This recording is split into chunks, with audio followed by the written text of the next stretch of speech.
We're preparing for round number 8 of the Shell Australian Touring Car Championship.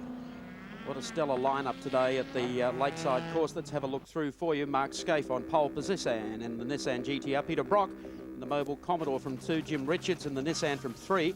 Tony Longhurst from 4, and the first of the Bimmers, Alan Jones, starts out at position number 5. From 6, it's Glenn Seaton in the Peter Jackson Sierra. Dick Johnson, well back in the pack today from 7. John Bowe starts out of 8. From 9, it's Larry Perkins in the second of the Mobile Commodores. Alan Grice back in action in the 16 Holden Racing Team Commodore. Well, there's your starting lineup. The big surprise, I guess, is the fact that Peter Brock, Neil Crompton, starts on the outside of the front row. It's been a great performance from Peter and the Mobile team.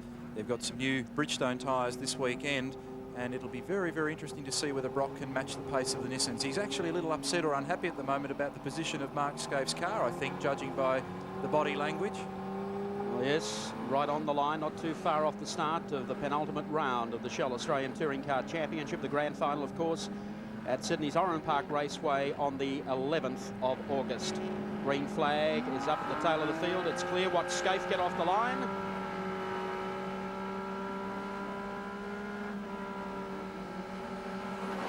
Racing, then they explode into life. Look at Richardson right in behind, and Johnson out on the grass. Trying to muscle his way past the BMWs. Bowe goes the inside, Johnson the outside. Heading down to the carousel for the first time. You'll find it's Nissan 1-2, Brock 3rd. Then the 2 Johnson cars, followed by the BMW. A brilliant start by Glenn Seaton, and Alan Jones pushing up here on the inside. They're off to a great start. Now they head down towards the Dunlop Bridge. Great start again from the Nissans, as you'd expect. The four-wheel drive of both Mark Scaife and Jim Richards. Explosive off the line. The 2 Nissans heading off into the distance in terms of the gap back to the rest of the two-wheel drive brigade. Brock's tagging along a little bit, and then we've got this fascinating scrap with the 2 Shell cars and the BMW splitting them. Very, very busy at work. 3rd position, by far the best performance from the Mobile team in 1991. It had their woes coming to terms with the VN Commodore this year. They've had some problems getting the appropriate setup with the car. They've now got some new tyres. They've got the new spec engine in the car this weekend. Brock's a happy chappy. In terms of handling, Neil, how much more difficult is the Commodore to manhandle around here than the Nissans? Well, the Commodore's probably a little bit heavier to steer. And look at the BMW, it's so nimble. I'll come back to that. Let's concentrate on this battle here, Gary, with the 2 Sierras and the BMW getting stuck right into it. John Bowe. They tested up here about 3 or 4 weeks ago with some new Dunlop tyres with the Shell cars, and they tested very effectively, but they don't seem to have been able to translate the speed this weekend. Bowe being attacked at the moment. Look at the BMW, it's such a strong package. Tony Longhurst underneath, using all the road, using the true assets and advantages of the car. It's great under brakes, and as soon as he saw a gap, bang, straight through, and his teammate Alan Jones is going to be right in this battle as well as they come back onto the main straight. Yes, you're right, the Commodore's probably a harder physical package to deal with over the course of 50 minutes. Johnson sprinting in the draft of teammate John Bowe at this stage. Notice Grice there, right behind them, starting to close up on the pack. This is where the real race is at the moment, with lots of cars trying to pass and repass. Once again into the carousel. Bowe, Johnson, up on the inside of Johnson comes AJ. This is the battle for 5th. Bowe 5th, Johnson 6th, Jones 7th, Seaton 8th, then Perkins and Grice. Out front we've got Scaife from Richards, Brock in 3rd position, and Tony Longhurst having a lonely run as we look at Dunlop race cam, and there goes Alan Jones underneath, and that's the gap that he's been looking for. Here's the scrap for 3rd, Peter Perfect, 05 Mobile Commodore, and right behind him the aggressive Tony Longhurst stalking after the 2 Nissans as they come down the front straight. And the bloke in the little yellow B&H 25 is going to keep Brocky busy. Izzy Watt straight down under brakes. Now Brocky will try and snitch him again on the inside. No chance on the exit of the turn because Longhurst is out right on the ripple. He is now advanced into 3rd. It's cost him plenty in tyre wear though now. Yeah, he nipped up the front right a little bit, just heading in there as we take the speed cam shot. Interestingly, the gap from these 2 guys back to Alan Jones in the 2nd B&H BMW is 9.6 seconds, and I think you'll find in the coming 5 to 10 laps that gap shrinks dramatically, and Peter Brock will come under threat from the other BM.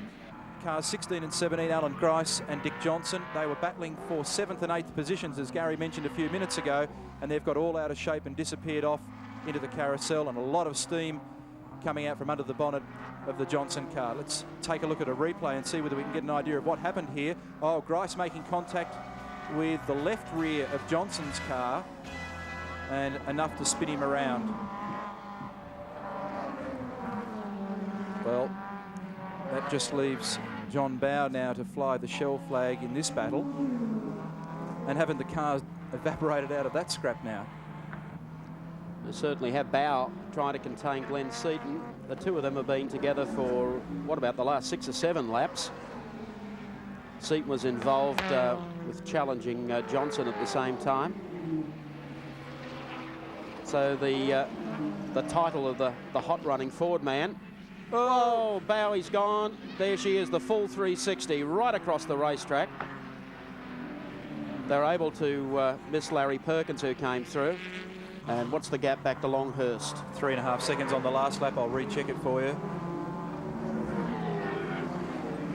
3.09. He's made half a second in the last lap, so that tells the story. The Nissans are out to low 54s, high 53s, and the BMW's still doing 53.5.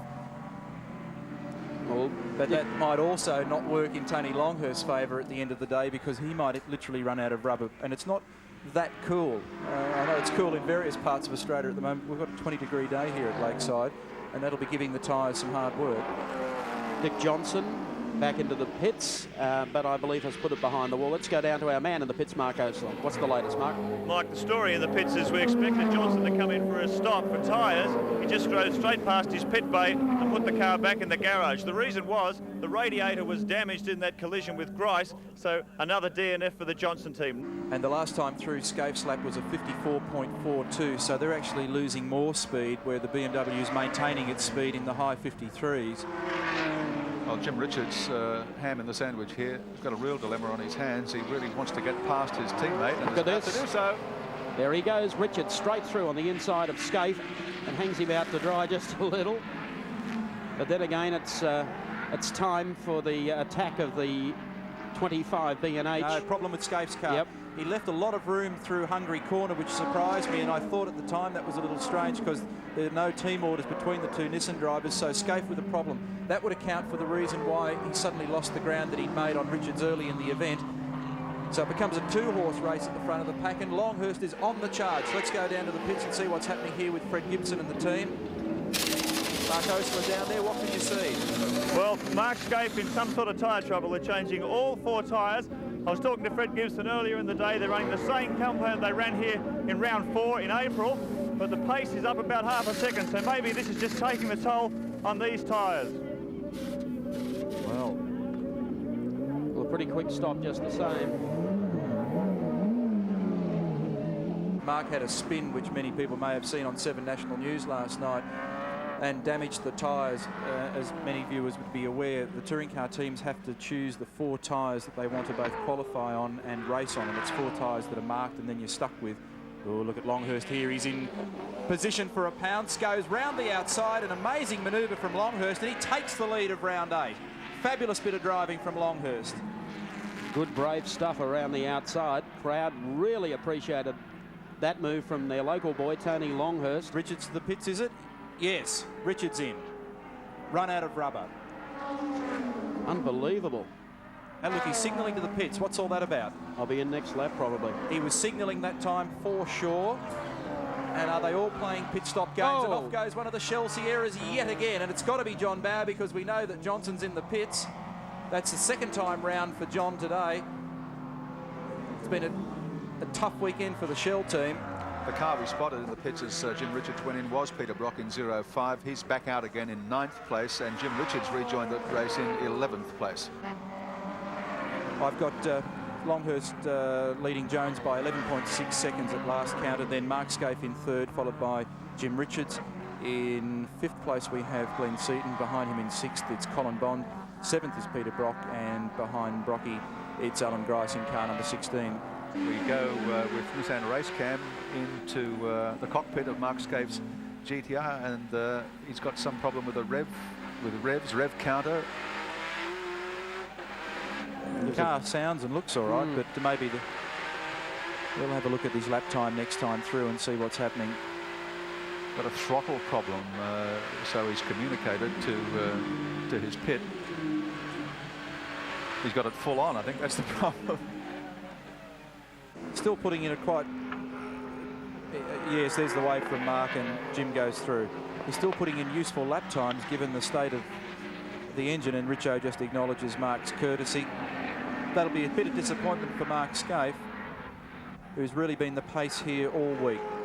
Frank Gary Wilkinson, what's the big difference for you between this meeting and the last one here at Lakeside? About 400 test laps. Hard work. Yeah, lots of hard work. You get very lucky then. Well, they say you make your own luck in racing, Frank. I hope it all pans out for you and you come up with that 1-2. Be very nice, yeah, it'd be a real bonus. Thank you very much. Tony lines it up for the checkered flag. Coming out of the last corner, a great 1-2 here at Lakeside today for Team BMW. The Nissans back to 3rd and 4th, and Longhurst, the Queenslander, takes victory on home terrain.